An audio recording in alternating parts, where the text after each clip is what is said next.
Hello and welcome to Classical Stuff You Should Know, a podcast about, I think we decided a few episodes ago, it's just whatever we want to talk about. That is not true. Oh, sorry. It's about it's about Latin and Greek only. Carefully delineated. Yes, Salve, everybody. Abu, Amo, Kiboom. I love food. That's the other one the kids say all the time.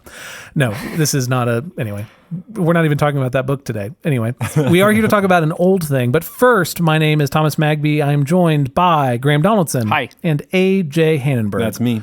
And today's Mr. Jan Hannenberg is going to be leading us in a continuation of what I think is a really good series, one I've really been enjoying on Plato's Republic. So I'm not going to get in the way of that. I'm just going to pass it off to you. I hope you guys are enjoying it. I love it. I know, audience, I know I promised you Genghis Khan, but I didn't do the work because I got deathly ill this past week and was out of school for like 5 days and didn't move from the bed and did not really have a whole lot of wherewithal in the old brain to jump into some Genghis Khan as deeply as I needed to. So we're back in Plato this week, which I'm not disappointed about. Plato's great. You don't own us, audience. Oh my gosh, what? Oh my gosh. Do we have to declare our independence from the audience? We have to declare it. Okay. Thank you. I declare rights. Our human rights. Oh man, yeah. speaking about, so the last episode we're talking about declaring human rights, we got so many responses and even students coming up and showing me the Michael Scott meme of, I didn't say it, I declared it. I've never watched The Office. I have watched The Office. Anyway, I'm not one to like quote movies and TV shows. Is it like, are you all better at that? You're in the wrong game, Mr. Yeah, exactly. That's Podcaster. exactly right. Anyway. So I didn't even catch the reference when we said it on the last episode. Yeah. So sorry about that. The Office depressed me too much when I started watching it. Because it was so true to... Well, season 1 is real rough, but it gets a little more slapstick. It doesn't matter. Yeah, I just found it so... But the first season is good. Just like funny. bummer. Okay. Bummer. Hey, the upside of you being sick was I got to sub in your 9th grade English class. Oh, yeah, how was that? It was great. We were reading the scene from the Odyssey about the suitors getting killed and acting it out, and it was wonderful. So you got rave reviews. The students had. Oh, did they really? Oh, I'm glad to hear that. Maybe it was great. I did not know that. You're terrible. Yeah, I don't think that's exactly Explains what they all said, the blood all over the walls. I'm sorry about that. I meant to. Not all the kids made it through. That's exactly right. I only lost like 3 or 4, so I wouldn't worry about it. So we're on book 6. Book 6 of Plato's Republic. Chugging right along. So we need to do a little review for my benefit. Okay. We're trying to find justice in the city. That's all I remember. Trying to find justice in the city. So the grand question is, why be just rather than unjust, right? That's the huge question of Plato's Republic. They figure, well, if we can kind of see it in relief, like in a city, maybe we look for it where it's big, we can figure out what it is where it's small for an individual person. It's a pretty big assumption. If the answer to that is, actually, we couldn't, we're wasting our time. But then they do find it, right? They do find it. Oh, okay, never mind. Oh. Yeah. They figure out what the virtues are in a city. Oh, that's right. And it's the 4 cardinal virtues: courage, justice, temperance, and wisdom, prudence. Wisdom, justice, courage, temperance. Yeah. Yeah. Courage, justice, wisdom, courage, justice, prudence, and temperance. So those are the 4, and he says, well, it's pretty much the same in the person. You just sort of keep your nose clean and do what you're supposed to do and find harmony within the self. And so he divides the soul into 3 pieces, the tripartite soul, which we reference a lot on this podcast. So you have the reason, you've got the spirit, and then you've got the appetites, and they should kind of be in that order of who's in charge. The reason should be in charge, and your spirit should sort of enforce your reason and what you know you should do over your appetites, which are always sort of clawing for whatever they can get. Yep. But they should not be in charge. They should be at the bottom of the barrel. They should still be there, but you should, run them with your reason. So that's what it is inside a person. Gotcha. You should attempt to control them. Yeah. Last podcast, we talked about the ladies. Do you guys remember the ladies and children whole thing from last podcast? I thought everyone belongs to everyone? Yeah. Is this a good Huxley style? Weird. Yeah. Everybody belongs to everybody. We're going to try to breed them like good dogs. This was the part about the drawing lots, but it's actually all rigged. It's all rigged, so the uggos and dummies don't get to have lots of kids. Snake eyes again. Every year. Our snake eyes. Remember our snake eyes? The new Reddit community we established? Our snake. I can't believe it, guys. Solidarity. There's going to be one guy that's like, it's a conspiracy. And everyone's like, you're nuts. But then he's right. Like all conspiracy theorists? No. The kids are welcome to come to war, which you guys seem to have no trouble with, showing horrible battle scenes. That's like a normal 8-year-olds. Gotta grow up. Yeah. That's horrifying. Oh, okay. You guys are horrifying. Apparently there's already an r/snake eyes with 3 members, and it's related to the G.I. Joe character Snake Eyes. Oh, I mean, there's your fun fact. We'd hate to take that away. I'm so sorry. Yeah, we'd hate to take that away from them. I wonder what's the Venn diagram on how many of them would get Snake Eyes on. G.I. Joe. Called out. Wow. Ouch. If you're one of the 3 members of our Snake Eyes, I apologize. I'm sure you're very attractive and would, have a great time on the festival day. Yep, sure. All right, so book 6 is picking back up, talking about who should run the state. We've sort of put away the question of women and children, and we're back to who should sort of run things. Because when we ended it, at one point we said, well, clearly the best one is the philosopher king, right? Naturally, until philosophers can run the state, everything's going to be kind of a mess. Yep. And then, so they go back to chatting about that, and he says, which of the 2 classes, philosophers or non-philosophers, should run the state? And I bet you guys know where this is going. Philosophers. Do you think if a carpenter wrote Plato's Republic, it would have been like, who, of the 2 classes, carpenters and non-carpenters, who should be in charge of this state? Well, he basically says, is it better to see or to be blind? And he's like, well, clearly to see. That's a tough and he's one. like, well, a philosopher has a clear pattern in their mind of what is good and what is just and what is beautiful, and everything is well ordered, and thus from that he can order the state. Now, if you don't have a good idea in your mind about what is good and just and beautiful and orderly, then is that any better than being blind? And everyone's like, but maybe so we're making fun of it, but maybe it's a little bit more simple than we're saying. So it's not just that philosophers should be in charge, but you want someone in charge who has a clear cut idea as to how things ought to go. Yep. Like you need to have a philosophy, like a philosophy. Like think about it in terms of running a sports franchise, right? Like if you, which I think about a lot because I love sports. You think about running one? Yeah, okay. I'd love to. Okay. But if you just have like a bunch of voices in the room and it's just a power play dynamic, then you have no direction and you don't really know who to hire, who to recruit, and then you eventually are Manchester United. Like you just have so much money, but you don't have any sort of vision. And it's going to fall apart eventually. Or you hire somebody that has like, I'm going to live and die by this philosophy, and we are going to organize everything to be under this view of either how the game should play or how the organization should be run. And oftentimes those are the more successful franchises. It's kind of like what Moneyball's about, right? Yeah. Like at the beginning, there's this pretty famous scene where everyone's sitting around a table and he's like, well, we need somebody with a pretty face. We got to have like the guy that gets the people sitting in the stands, and so he can get all the home runs. So we're going to spend a whole bunch of money on this one guy. And the guy's like, well, he doesn't get on base though. Right. Yeah. He's like, who cares if he gets on base? He's got the face for baseball. Yeah. You have all the, and so unless you have a clear cut philosophy, I don't know. So I don't know if that's what Socrates is getting at. Yeah. Or maybe also it's the inverse to say that this is a view of what philosophy is, that to have a good philosophy is to be able to run a state. Maybe you all don't feel this way. I have trouble separating a modern sense of philosophy from what Plato is talking about here. Which is completely decoupled from sort of practical life. Which is what he's talking about. It's so practical a view of the world that it can run a state well to have it.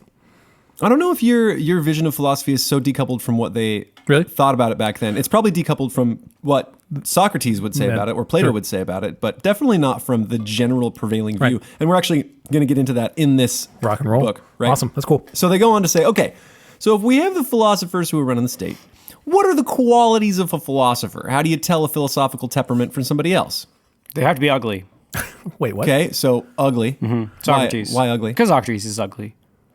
Okay. Because they would only be liked for the quality of their ideas instead of for how they look. I don't know. Exactly. If they're ugly if they're ugly but famous, then they must have made it on their own merits as opposed to their looks. This is a bummer. Like Danny DeVito. Exactly. Oh. Man's a philosopher. Yeah.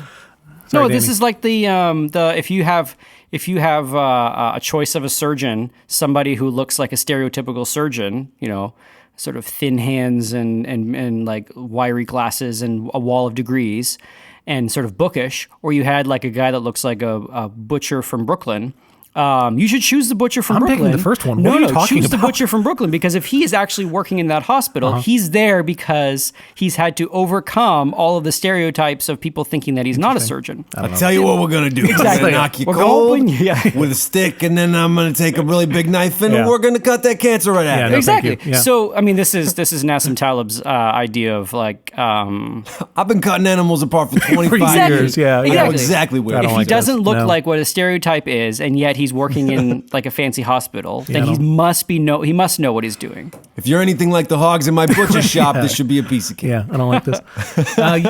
So what makes a good philosopher? That's the question. Yeah. What are the qualities of a philosopher that you should look for? They are smart. They are well-read. They Okay, are... so smart, he says they have to have a love of eternal knowledge. So there you go. a knowledge that shows them the eternal nature of something, Okay. something that isn't going to vary from generation to generation or be changed by corruption. They love the truth. What is Yeah. not just the truth, but the pure essence of the truth. What is the like pure core, shining core of the thing?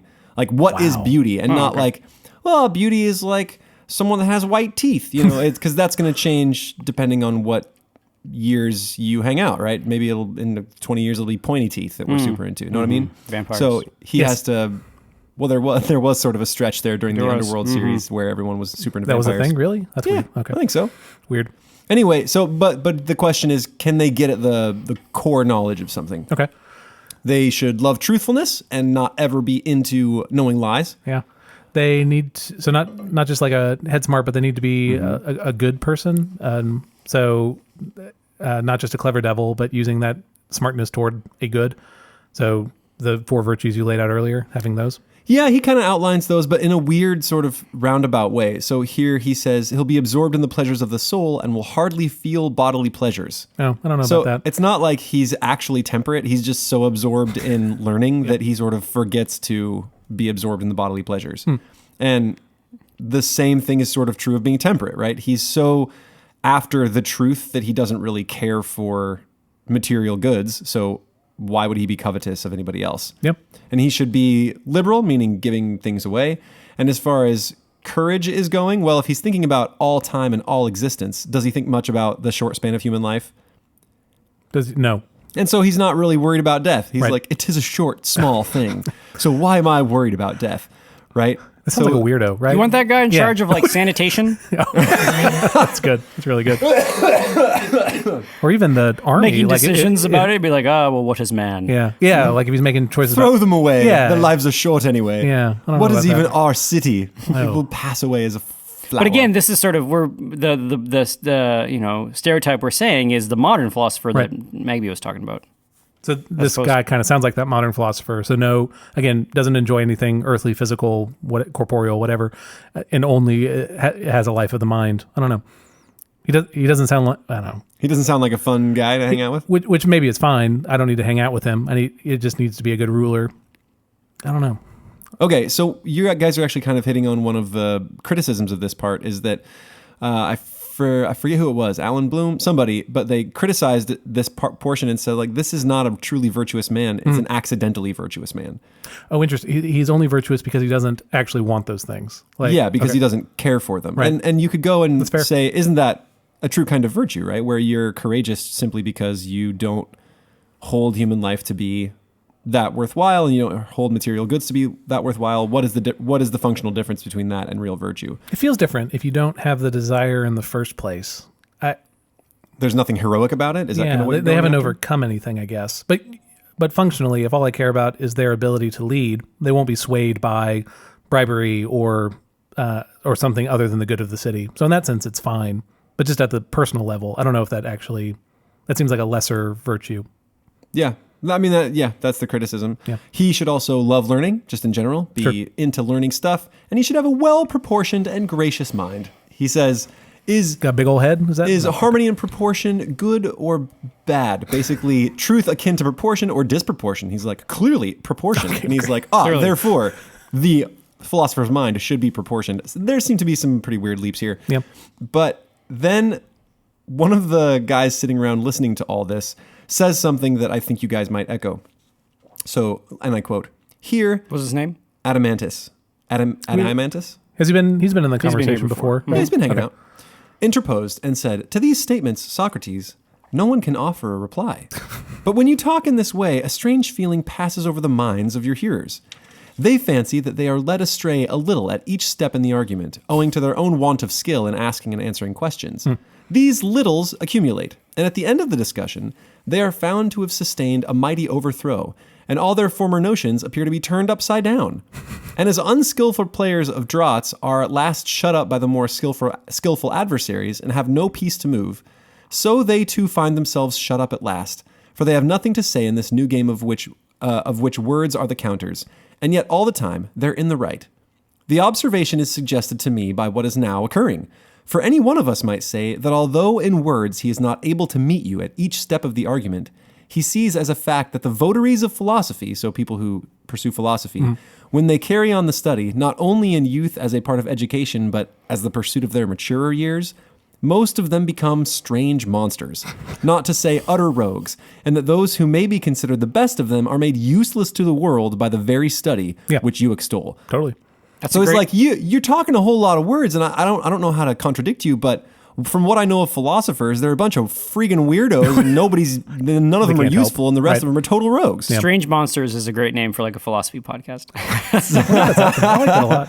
But so it sounds like he's saying, "You're trying to trick me, Socrates. Every little step." I'm like, yeah, that makes sense. And at the end, I look back to where I am, and I'm a weirdo. And well, he's like, I look back, and I totally disagree with where you're saying that philosophers should be the guys that run the state. And from what I know of people who actually pursue philosophy, but they're all weirdos and recluses, and the rest of them are total jerkballs. Right. And so what does Socrates reply to that? Oh, Socrates, of course. Does he say they're just not real philosophers? He just, no true Scotsman? That would be a good answer. That'd actually be kind of a fun answer. It's not brief, I'll tell you that. No. A good chunk of the rest of this chapter is sort of designed to it. So he says, well, maybe I can answer you in a parable.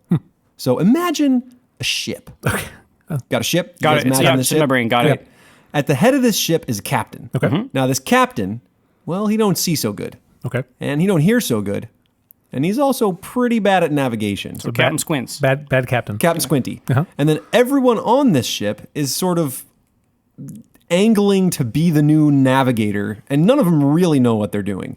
And so they're all fighting to get navigator, and if one guy suggests that he'd be better than the guy who's currently doing it, well, the first guy chucks him overboard, and then so they're all sort of fighting for it and trying to convince the captain to let them do it, and no one actually really knows how to navigate. No one's actually been trained.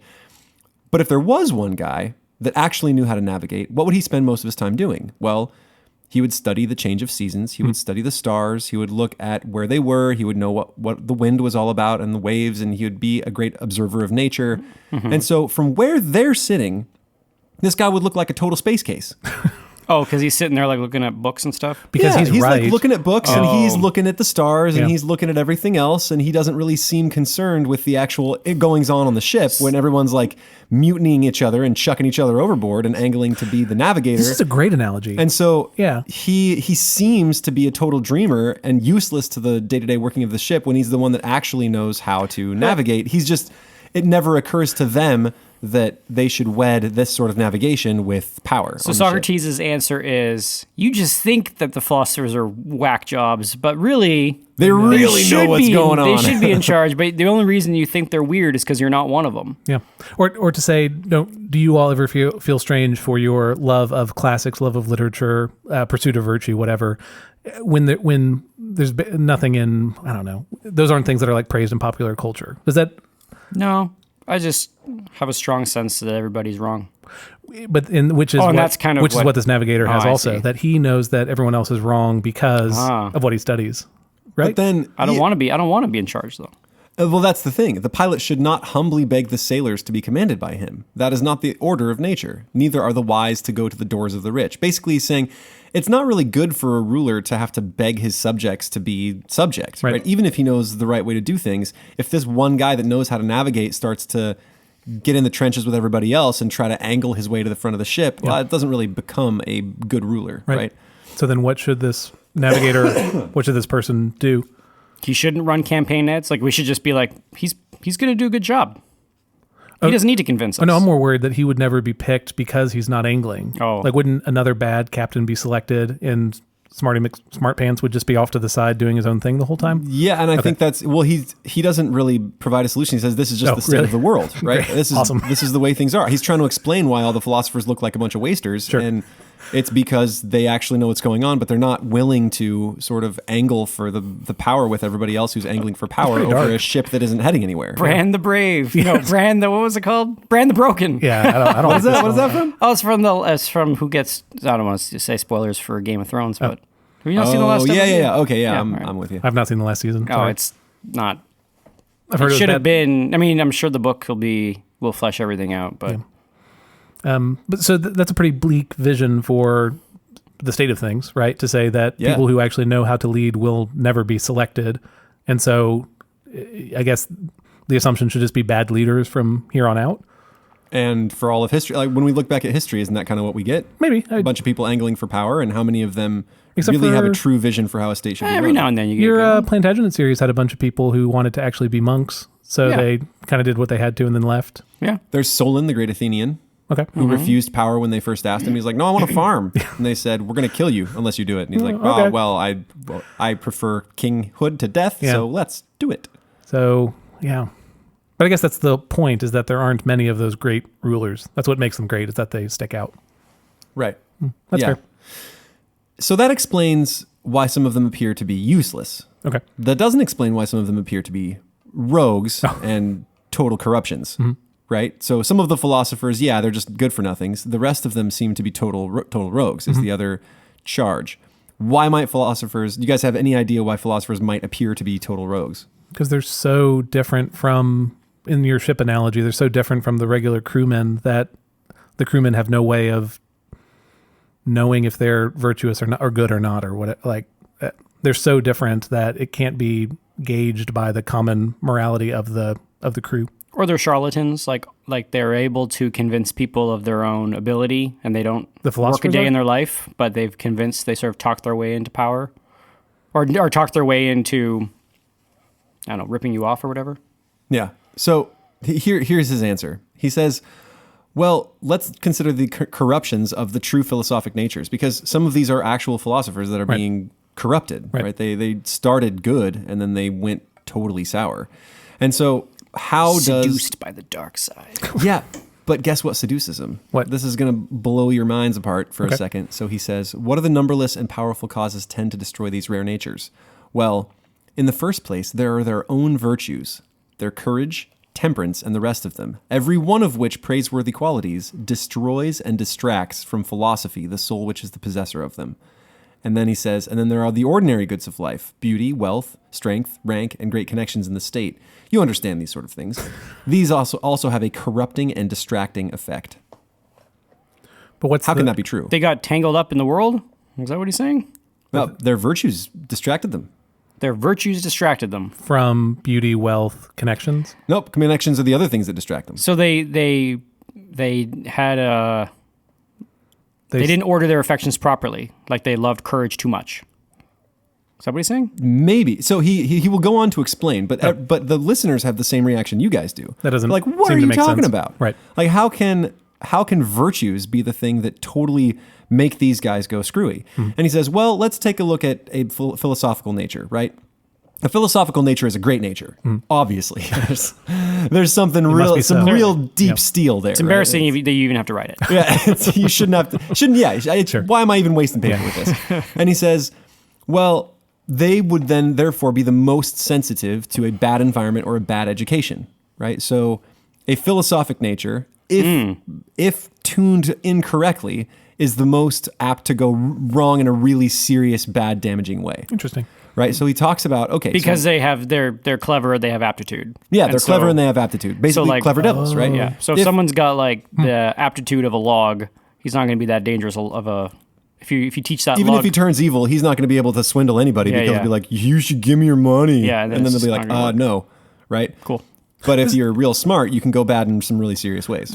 So this is. Because sometimes people will say that, real virtue is found in the humble farmer or pick your hands-on craft. Yeah. But those are differences then in it's like the variance is wider for a philosopher, that they could be super, super good, but they could also be super bad. Super evil. Yeah, as opposed to just an everyday, you do your work loyally, you love your spouse, you love your kids. Like The Priest and the Plowman in Canterbury Tales. the range is lower, and so you're more likely to if you're just like a humble farmer, you can go really wrong, but what's going to suffer maybe your kids and maybe your wife, but you're probably not going to bring down the state, right? If you have the potential to be a flippin' genius and you could save the world with your science, well, you can also end up destroying it. That's it. But also, if you were to mess up your family, you yourself starve. Like, you have incentive to be just, temperate, prudent, like as opposed to working for the state, studying science. There's nothing on the hook in the same way. Yeah. And so he says, okay, well, let's consider where our young philosophers are getting their education. And he says, well, people talk all the time about these sophists, these singular teachers, right? Do you guys know who the sophists are? Mm-hmm. Can you tell our listeners and clue them in? They talked real pretty. They didn't really care about truth. They cared about persuasion, is how they're often characterized. So they write self-help management books. That's good. Okay, yeah. Like they've come up with one little trick, one little sort of life hack that you can use to get ahead in this world. But it's not true philosophy. It's just a little. And then you go and sell that off. Yeah, and then you sell it off, and everyone's like, "Oh my goodness!" You say that like, I don't know, beat your chest in the mirror every day for self-confidence or whatever. Those are called affirmations. Thank you very much. Sorry. Yeah, so these guys were teachers back in the old days, and there were true philosophers who were really seeking after truth. And these guys would say, look, truth or no truth, I'm going to teach you how to get ahead in the courts, right? Yeah, I'll teach you how to argue right. And so the real philosophers said, why lie to a judge when you are asking him to be your measure of truth? And the sophists would say, well, because we can win. Right. And so because they submitted truth to their own ends, true philosophers kind of hated these guys. And then kind of the general public thought the sophists weren't that cool either. Right. And so he says, except when you needed them and you go and pay for it and win your court case. Oh, right. Yeah, except when you actually needed them. Do we have any writings from the sophists? Again, like we usually get so Plato's going to tell us about how he hates the sophists. Does anyone know? Do you all know if we have anything? No, I mean, not off the top of my head. I'm just curious. I doubt the sophists ever wrote back. That's exactly right. You know what? Screw you, Plato. Yeah, exactly. They have their response. Yeah. They were, firming themselves in front of the mirror. Yeah, they were beating their chest. They had no time for some waster that wasn't. Yeah. Well, it's also like, is there a reason successful. why these books didn't survive as well? Sure. Because they're just no good, fluffy ephemera or whatever. Sure. Okay, so what he says is, you think that these young kids are going to be corrupted by one single sophist when the public are the true sophists? Wow. Because what happens is they'll go to council, they'll go to some festival, and what they will see is an entire public that will cheer or decry something as virtuous or terrible. And what can a single teacher do against that huge flow of education that they're receiving every day in the public square? Yeah, that's great. I feel that one. Yeah. Okay, why do you feel that one? I honestly thought as I read this, I was like, oh, this one will connect. It's hard not to feel like, maybe we're tooting our own horn a little too hard, but it's you feel like you're doing the right thing, and then the kid just goes off and is getting their head all twisted in the zeitgeist. Yes, so the students are on campus for us from 9 until 4, so we have them for a few hours, but they're still taught from 4 until 9, and so that it's more time where they're taught outside of the school, but then also being here, anyone with an internet connection is connected to that broader zeitgeist. Mm-hmm. And so what can we do against the great face of that force of media, the internet, television, friends? Like, how can we as single teachers affect any sort of grand change? This is going to relate really well with your episode next, right, Graham? Mm-hmm. So yes, I agree with that point he's making there.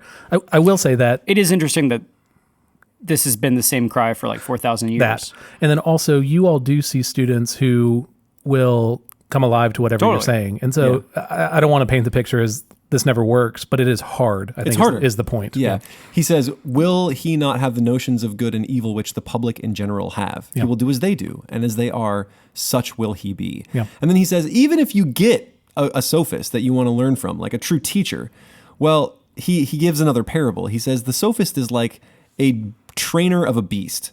And so he learns this beast. He learns the beast's ins and outs. He learns the beast's appetites. He knows when the beast looks at you this certain way, he's going to attack, and all these different things. And so the sophist gets really, really, the trainer gets really, really good at understanding this beast. So the sophist is with the general public. He knows what they like. He will present artwork that they all generally applaud. He knows how to make everyone happy. He knows It's like the pickup artist, right? This is like, if you want a girl to like you, you got to say these 4 types of sentences. You got to neg them. Yeah. And it's just like, ugh. Yeah. But anyway, that's kind of my feeling of it, is like, if you're reducing human beings down to their sort of inputs and outputs, and all you got to do is maximize you just need to become better in understanding your inputs, then you can prosper. That's sophistry, right? But are there, I don't know, this is probably tangent, but is that always a bad thing? Like MBA. Yeah, MBA. I mean, thank you. I do. And, yeah, undergrad in business and master's in business. And I just finished reading for the umpteenth time, The 7 Habits of Highly Effective People, because I love it. Like, I don't know, isn't there some good in learning to be productive, effective, make money, any of those things? Or are those always bad things? Wait, so Well, what's the they're question not again? bad. You just won't be a philosopher. Is the point here just I to don't say know. what makes a I good mean, philosopher What's or the not? question again? So sorry, what's your Are question? are the goals of the sophist necessarily bad? If they're If what you want is someone with a clear knowledge of the true good and beautiful, if you are skewed by the sophist and his pandering to the multitudes, Yep. you can't get, like, how are you to lead the multitudes to truth when what you're doing is being jerked around by them? Does that make sense? it does. Maybe it's good if you're a clear-eyed sophist. Like, I'm not There it telling is. you how to live your life. I'm just telling you how to do your taxes.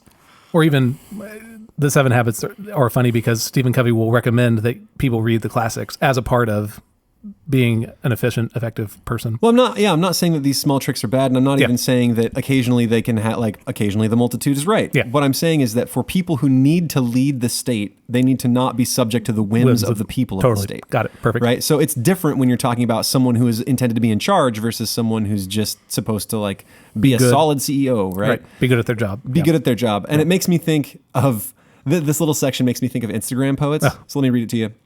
And in what way does he who thinks that wisdom is the discernment of the tempers and tastes of the motley multitude, whether in painting or in music or, finally, in politics, differ from him whom I've been describing? For when a man consorts with the many and exhibits to them his poem or other work of art or the service which he has done to the state, making them his judges when he is not obliged, the so-called necessity of Diomedes will oblige him to produce whatever they praise. Right. And yet the reasons are utterly ludicrous, Yeah. which they give him in confirmation of their own notions about the honorable and good. Did you ever hear any of them that were not? And then one of them was like, no, nor am I likely to hear. Like, they give horrible reasons for why things are so good. Right. Right? And so he says, then the world is not a philosopher. And so the philosophers must inevitably fall under the censure of the world. Because the world doesn't know what is right, Yeah. then won't a philosopher look like a rogue? Yes.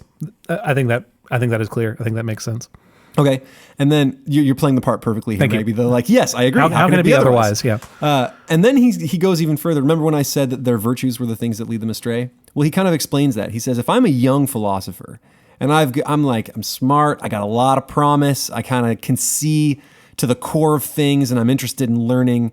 Well, I've got, and especially if I can wed that with some decent looks and a hot bod, then what I'm going to have around me are a bunch of friends. Right? And all these friends see my potential and they see the power that I will eventually have. Okay. And then they're going to try to take advantage of me. Oh. And so my very virtues are going to be the thing that draw people in, and then they start to redirect my efforts, and even they'll overpraise me. And at the point where I am overpraised, I'm least likely to actually pursue new knowledge, right? If I am told, look, you really need to pursue philosophy because you don't know what you're doing.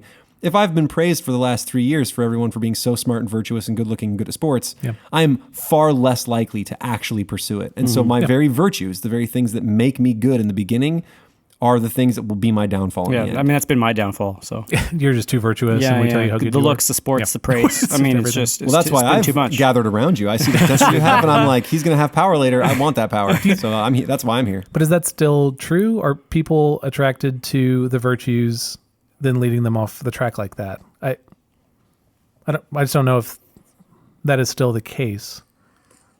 Just before this, we were talking about what is the more popular stereotype. It's the person who's on the edge and cynical and critical of whatever people are excited about.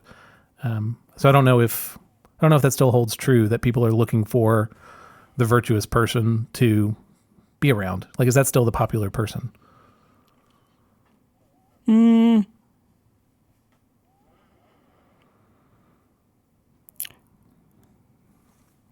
Graham has a thoughtful podcast listener. Well, apparently I just verbally process, which infuriates the listeners. So I'm trying to. You're trying to not verbally process? There's something to that. There's also something about like wanting to see the good man fall. I don't know. I don't know. But that's then a more intentionally... that's like the Schadenfreude kind of thing. I think people are still naturally attracted to people with virtue. I mean, in high school and junior high, sure, sometimes you're attracted to the bad boy and the kid that won't follow the rules. But I think that comes from people desiring freedom and feeling like a lot of the rules don't make sense. And I think to them, it probably seems virtuous, or at least to bold. be asking those questions. Yeah. They are the free thinker. They are the courageous. Yeah. They have all these... Which would then make it a virtue. Yeah, exactly. Yeah. I still think that what they're seeing is the potential for a true leader, right? Someone who is willing to question the status quo and come up with their own rules. And then they follow them, but that kid will eventually, because of all those followers and panderers, fall by the wayside and not actually live up to his potential, right? Sure. So yeah, anyway, that's sort of his explanation. So now we have a pretty solid explanation for why philosophers would seem like a bunch of do-nothing dreamers, right? Mm-hmm. Because they actually know what's going on, but they're not willing to sort of get down in the trenches with everybody. And why they seem like rogues. Well, because the world doesn't really have a clear idea of what's good and what's bad in the first place. And if they really are a true philosopher, sometimes they're distracted by their own... But if they're a true philosopher, wouldn't they understand that some kind of service is part of the good, and part of virtue is serving your fellow man and using your gifts for the betterment of society? Sure, but they're not going to plead for it. I'm not going to get on my knees and beg you to let me help you. Yeah. Right? It's a pearls before swine kind of thing. I guess it's just, then wouldn't they seek out opportunities to be able to do that in even in a small way? And they're, maybe that's what Socrates is doing. They still seem like dreamers, right? If he's just like quietly helping people put up barns, that's first of all not the potential of a true philosopher, and second of all, still looks a bit like a dreamer. Spends all his days reading books and then raises a few barns. Yeah, I guess this is even what Socrates is doing by being in the city and dedicating himself to this project of trying to find the wise man. He's serving his community. Or at least he thinks, or in his own mind, that he's seeing himself as doing that. Right? Yeah. Which he is, right? Yeah. If he, in fact, is finding good rulers out of this, or identifying them. It sounds like he thinks that bad rulers have been picked, at least based on that analogy of the ship he just went through. Yeah. Okay. So he goes on, and the next question is pretty much like, do you think any government is really conducive to having philosophers be in charge? And it sounds like Socrates is pretty much going to say like, nah, not really. There's no current government. And then one of the guys asked the question, do you think the government that we created, remember the state that we've just spent the past 5 books putting together, do you think that one is conducive to raising up a true philosopher king and letting one actually be in charge? Or is it going to be hostile, right? Mm-hmm. Is there anything that can actually be okay with this philosopher? And he goes, yep. Does he say why? I don't think so. I think he just says like we've kind of put it together, and then how can we order philosophy so as to not be ruinous to the state? And the next question is how to sort of bring them up, right? Yeah. He says right now they study it in childhood, and then when they hit money-making pursuits, they kind of leave it alone, and then eventually they'll go to a lecture and then make a really big deal about it because they're going to a lecture, but that's not their natural state is pursuing philosophies. That's spot on. So like, I went to a lecture and look how smart I am, but they're not actually a true philosopher. And he says, all right, so how do you actually raise up a philosopher, right? How do we sort of cultivate these people? And he says, well, in early childhood and youth, their study and what philosophy they learn should be suited to their tender years. During this period, while they are growing up toward manhood, the chief and special care should be given to their bodies, that they may have them to use in the service of philosophy. As life advances and the intellect begins to mature, let them increase the gymnastics of the soul. But when the strength of our citizens fails and is past civil and military duties, then let them range at will and engage in no serious labor, as we intend them to live happily here and to crown this life with similar happiness in another. The guy responds, "How truly in earnest you are, Socrates. Like, man, you're really feeling this." That's funny. So we want to let them grow, and then eventually when they're past military service, let them sort of just Fart around. But if they've already been selected for the love of learning that they talked about earlier, that they would succeed, right? They would continue to find things that are helpful to their growing philosophy. Was that like, it's all connected, right? Yeah, I think so. And then they kind of go into a really lengthy discussion about, aren't people going to take beef with this? Like letting philosophers be in charge and your whole education plan and, letting somebody run it if they seem to be sort of a dreamer. And he's like, well, the philosopher's job as he puts together the Constitution will be to look towards the divine. The real, their goal is to look towards the true core of things. And if they wipe the slate clean and they are consistently trying to align themselves with what is true, what is eternal, and they have all these virtues that we've outlined, then is anyone going to have a real beef? And he's like, probably not. They'll probably be all right. And he's like, yeah, and the more he looks towards the divine, the more divine he will become himself as he puts together the Constitution and runs our state. And can anyone have beef with that? And the guy's like, no, probably not. No beef there. Everything's fine. And he's like, all right, so we've talked about why philosophers aren't as bad as you think. We've talked about kind of how to get them, but how do we test to find who these guys are? We already sort of talked about our guardians and how to find out which ones are the best for the state and which ones are best for certain jobs, right? We're going to put them through tests early when they're young. Like, remember, we're going to, I don't know if you guys remember this. Kids but like to fight. We're going to ply them with pleasures. Oh, and that's see right. If we can The marshmallow distract test. them. Yeah, the marshmallow test. And we're going to try to distract them with sex and see if that'll do it. And then try to distract them with non-patriotism. And if everyone you know what? Our country does suck. Then they're out of the game. Yeah. He's like, well, how do you figure out who has the true philosophical nature? How do you figure out which... Put some books in front of them and see if they start reading? No. Well, he says, well, they shouldn't take the easy way out when it comes to learning. They should go the hard way. That's good. The long, circuitous way. There you go. He's like, so far, we've been taking the easy way. Anyone who reads this book is not going to think that, but Socrates is like, look, you guys just sort of settled for me telling you the four virtues. Right. I didn't take the long way. Our guardians are going to have to. They're got to go the long way with learning. And they're like, what do you mean? And he's like, well, we need to find out if they have a clear idea of what is absolute good. That's what we need to figure out. If they can have a clear idea of the absolute good. How do we figure that out?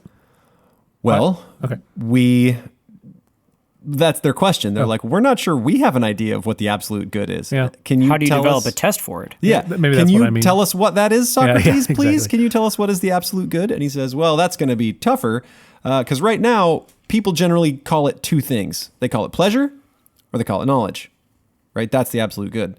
He says, but you run into a problem. If you ask the person who says knowledge what they mean by knowledge, they say knowledge of the good. And by the good, they mean knowledge.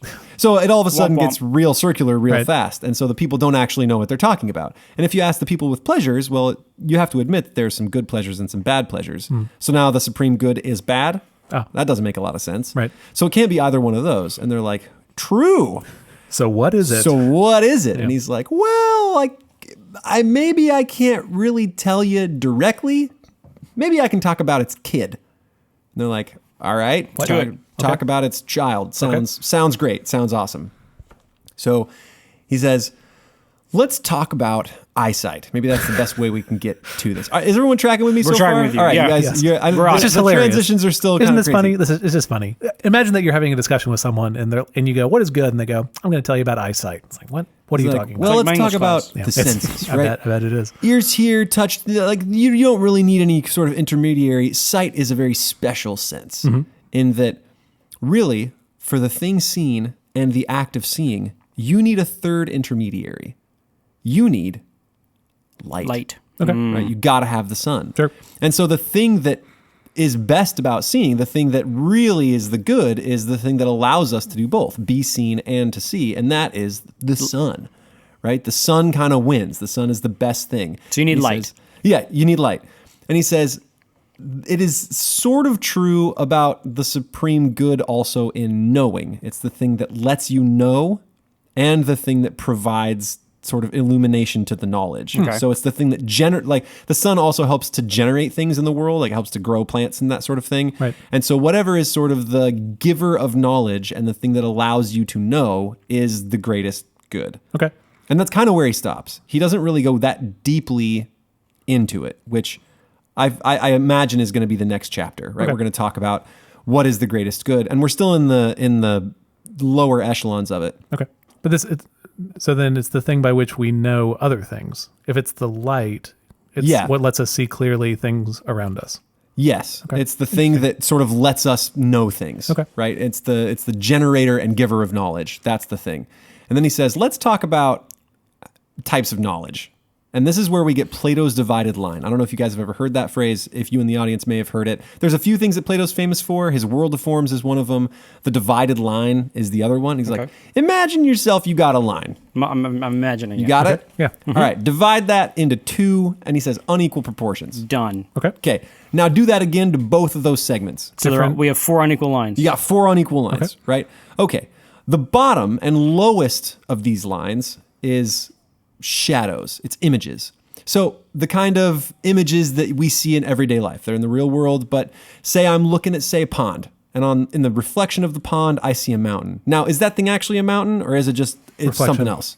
Something else. It's a reflection of a mountain. Yeah, it's something I sort of see by imagination, right? That's the lowest echelon. And then above that, we have things we kind of know by faith. And this is the actual stuff. Like, it's the real mountain. It's the things that I see. It's the things in the real world. It's the table I can bang my hands into. It's you, Thomas. It's you, Graham. It's everything that we can see around us. Okay.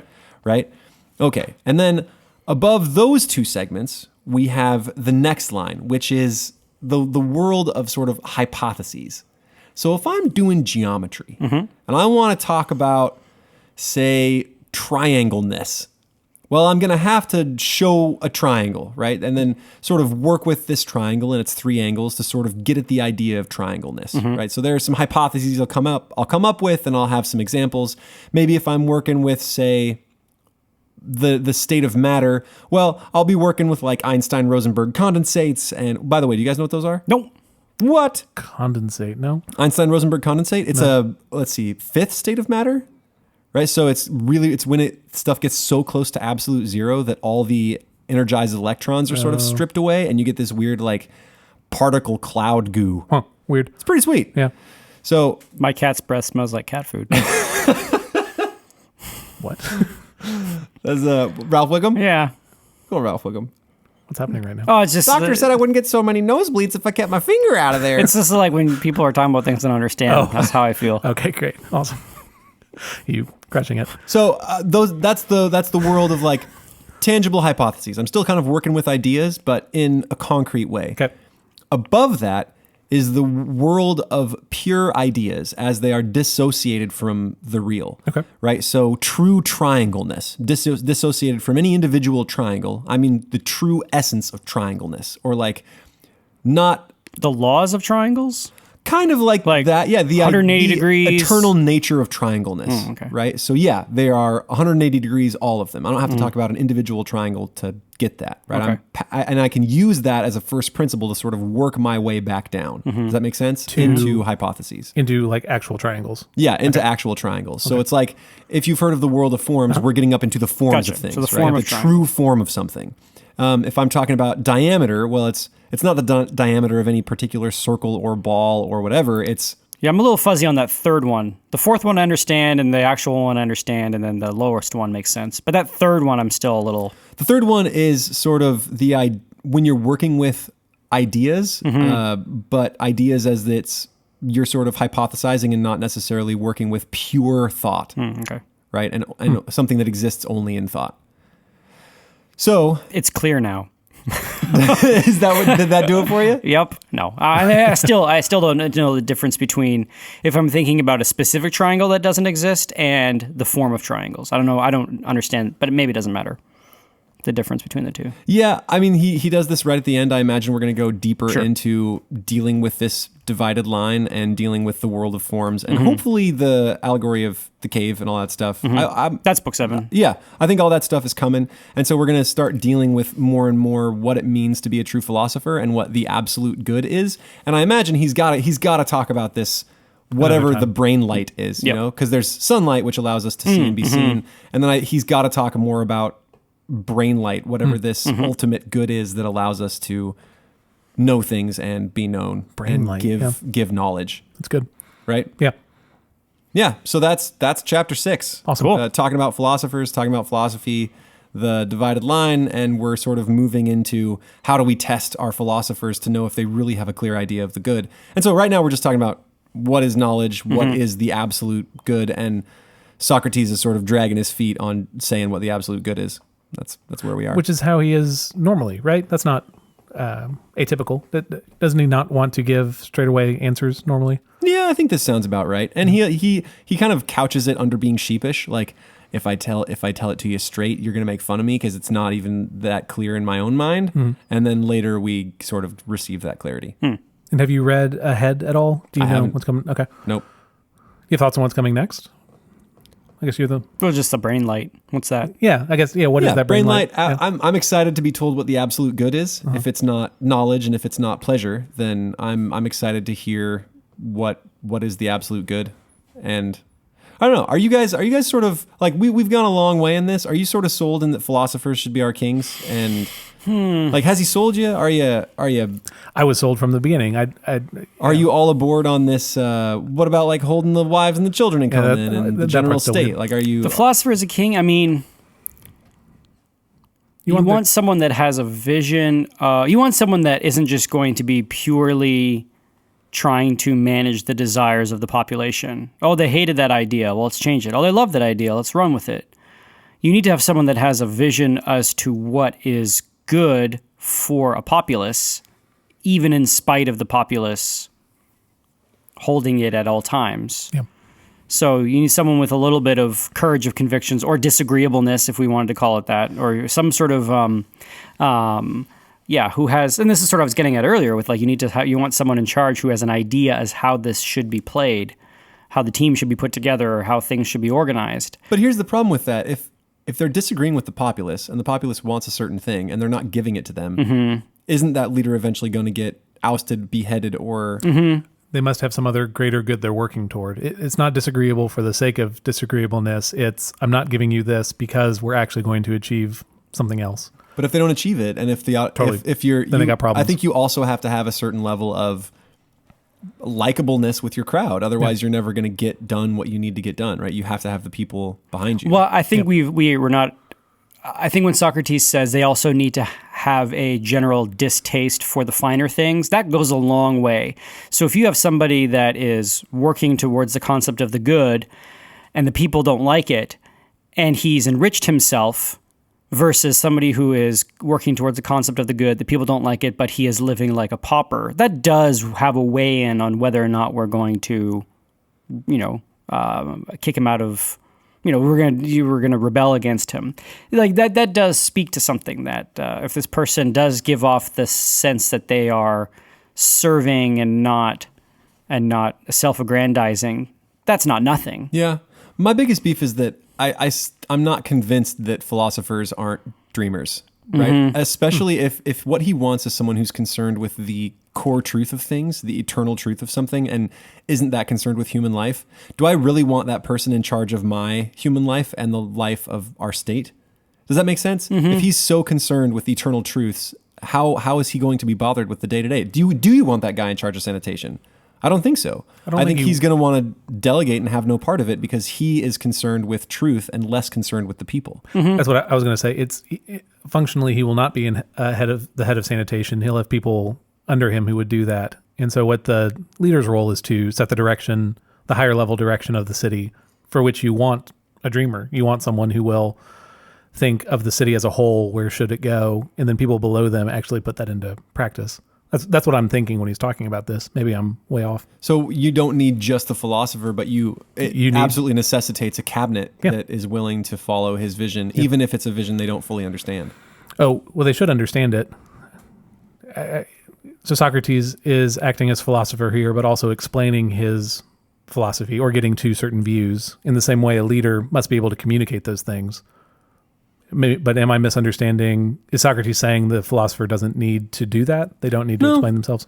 I think he'd need to be able to explain it. But if the cabinet isn't also a bunch of philosophers and the world in general doesn't understand what he's doing and thinks philosophers are a bunch of dreamers and time wasters, then how is he going to overcome that? Yeah, right? ultimately, someone has to do the work, right? So not everyone can be sitting around having ideas of what the city should be like 1,000 years from now. Someone actually has to take out the trash. And the person doing the work has to be on board with the vision, right? Of the people that are higher up. Totally. So I think with a philosopher king, you're just going to run into some of those same problems, especially the one that if he's not connected to the world. But the people who have come close to it are attractive figures in history. Like Marcus Aurelius, Emperor of Rome, was a philosopher. He was a Stoic. And they always pop up these, maybe the closest thing we have, well, we still have politics, but also business leaders. There's always men and women who have achieved great success in business, but have other pursuits of knowledge that I always am attracted to that. So like, even though I don't like George Soros's philosophy, I mean, he has enriched himself because he wanted to be a philosopher. Right. Or who else is there? Like Bridgewater, what's his name? Ray Dalio. Again, in the same camp, although he's really interested in like meditation and Eastern philosophy. And but so John Mackey, the CEO, founder of Whole Foods, was a philosophy major before founding Whole Foods. Yeah. Ben Hunt, although he's not in the same category as a Soros or a Dalio. I mean, he writes for Epsilon Theory and he's a money manager. So I've always found that kind of mold attractive as the person who has some kind of practical competency, but isn't doing it for the benefits of what they've been doing. They're doing it so that, they're sort of doing these servile arts so that they can do these fine arts, if you wanted to put it that way. And isn't the most common undergraduate degree of CEOs is a liberal arts degree? Yeah. So maybe there's something to that. It's not a business degree. It's some other foundation. I don't know. That's why I want to be a gentleman farmer. That's a great idea. Teach my English class and live in my little acres. Yeah. I want to be a philosopher. But I don't want to be in charge of Texas. I don't mind running the state. I feel like if you guys really want me to, hey, I'm not gonna beg you. I feel like we've taken opposite sides of this issue. Okay, good. I'm not gonna fight all the other sailors to be in charge of the boat. I'm not allowed. It's just not my thing. So you're not allowed to. I guess I could be governor, like Arnold. He wasn't born here either. Yeah, so you can be governor. You just can't be. I have thought about running for sheriff. I still want to do that. Why not? Just do it. I'd still want to. Okay. Yeah, it'd be easy. Cool. Yep. Well, rock and roll. This has been Classical Stuff You Should Know. Thank you all for listening. You can find us online at classicalstuff.net. We are on Twitter at Classical Stuff, at CLSSCAL Stuff.